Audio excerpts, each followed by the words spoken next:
تخيل تعيش في بيت بس مش محسوب من العيلة أصلًا، تنام في دولاب تحت السلم وبيتعامل معاك كإنك أنت المشكلة. خلّيني أحكي لك، بعد اللي حصل ليلة اختفاء فولدمورت، هاري بيكبر بس حياته أبعد ممن تكون عن الماجيك. هاري عايش مع عيلة ديرزلي بس مش كواحد منهم، بينام تحت السلم في دولاب صغير جدًا، يعني حتى مش أوضة، دولاب حرفيًا. كل يوم يصحى على صوت صريخ وأوامر ومعاملات تخلّيك تحس إنه مش مرغوب فيه خالص. وفي نفس الوقت دادلي عايش حياة تانية خالص، ألعاب، هدايا، وأي حاجة نِفْسه فيها بياخدها. واضح مين الطفل المفضل هنا. بس المشكلة إن حاجات غريبة جدًا بتبتدي تحصل حوالين هاري. مرة خالته قصّت شعره كُلّه تقريبًا، تاني يوم شعره رجع زي ما كان، ودي أكيد مش سرعة نمو طبيعية، لأ دي حاجة تانية. اتكلمنا قبل كده إنه كان بيجري من ولاد في المدرسة، وفجأة لقى نفسه فوق السطح، وكل مرة تحصل حاجة عيلة ديرزلي تقول له نفس الجملة: ما تعملش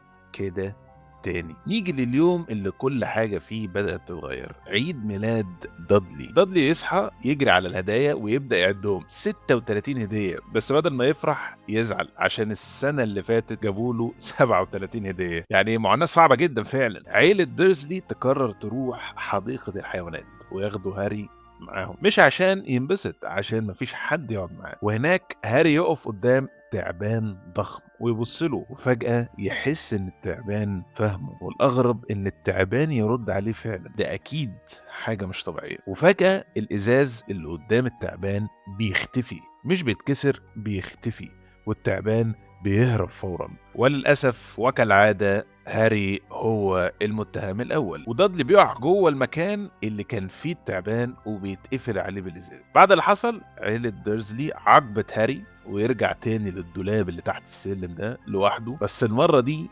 واضح إن في حاجات فعلا بدأت تتغير. هاري لسه فاكر إنه طفل عادي، بس كل حاجة حواليه بدأت تقول غير كده. وفي الشابتر الجاي رسالة واحدة بس هي اللي هتغير حياته كلها. ما تنساش تعمل سبسكرايب لو ما كنتش سبسكرايب عشان نكمل مع بعض القصص، واشوفكم المرة الجاية. سلام عليكم.